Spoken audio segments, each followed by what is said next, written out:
If you're a founder or a self-starter of any kind, the most valuable skill that you can possibly develop is storytelling. Storytelling is the cornerstone of effective communication, persuasion, and connection with other people. Don Valentine, who was the co-founder of Sequoia Capital, and many people refer to him as the father of modern venture capital, said this. The art of storytelling is incredibly important. Many, and maybe even most, of the entrepreneurs who come to talk to us can't tell a story. Learning to tell a story is critically important because that's how the money works. The money flows as a function of the stories. So money flows as a function of the stories. What does he exactly mean by this? Why would the father of venture capital put such an emphasis on storytelling rather than cash flows or some rational, logical aspect of the business as a function of its success?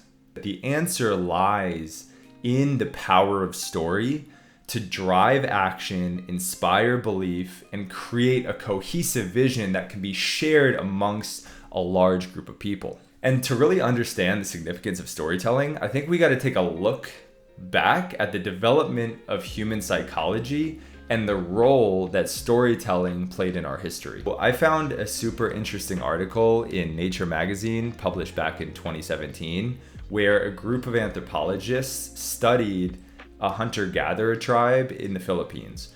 And what they found was the presence of good storytellers in a given tribe led to increased cooperation amongst members of that tribe. So just like in a tribal setting, where stories are acting like glue to bond everybody together over shared values, stories within your startup are a way to get that same group consensus and generate momentum and drive action amongst your team members and investors as well as customers to buy into your vision.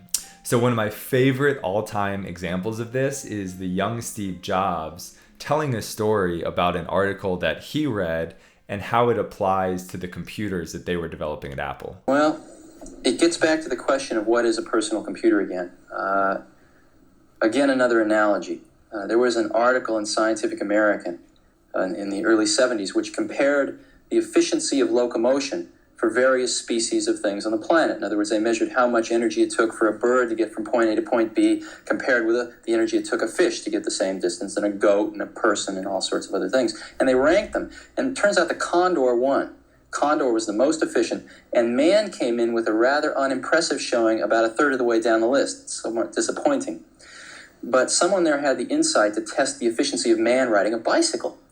And man riding a bicycle was twice as good as the condor, all the way off the end of the list. And what it really illustrated was man's ability as a tool maker to fashion a tool that can amplify an inherent ability that he has.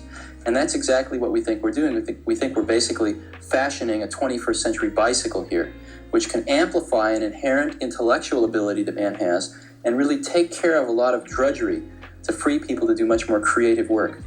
So I think one of the reasons why this story is so effective, and Steve Jobs used it in many different interviews back in the day, is because he could have just said a computer is like a bicycle for the mind in a very simple analogy, but instead he took us on this journey of this article that he read and a lesson that he learned, an insight that he had about how humans' tool-making ability is one of the key factors that elevated us as a species above all of the other animals in the animal kingdom.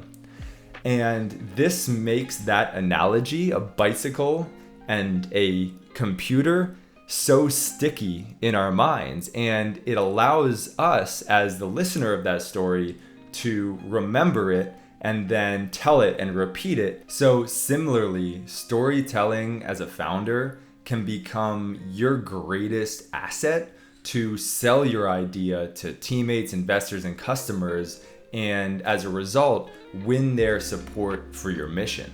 How do you actually improve your ability to become a better storyteller?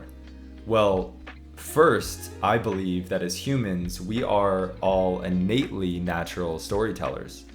And we just need more opportunities to practice and refine the stories that we have about our experience and our journey.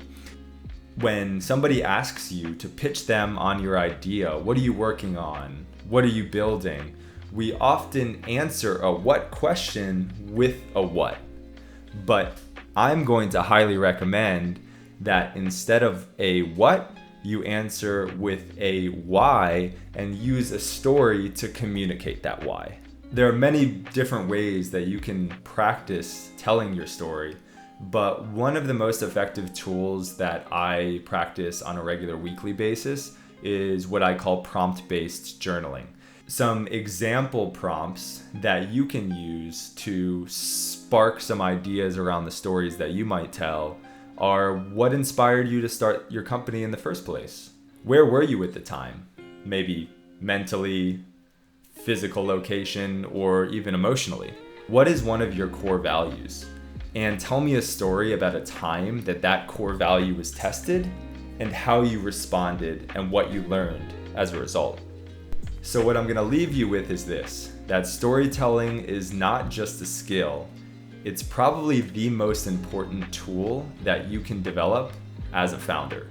It's what turns ideas into movements, products into brands, and visions into reality. So thanks for tuning in, and I'll see you guys on the next one.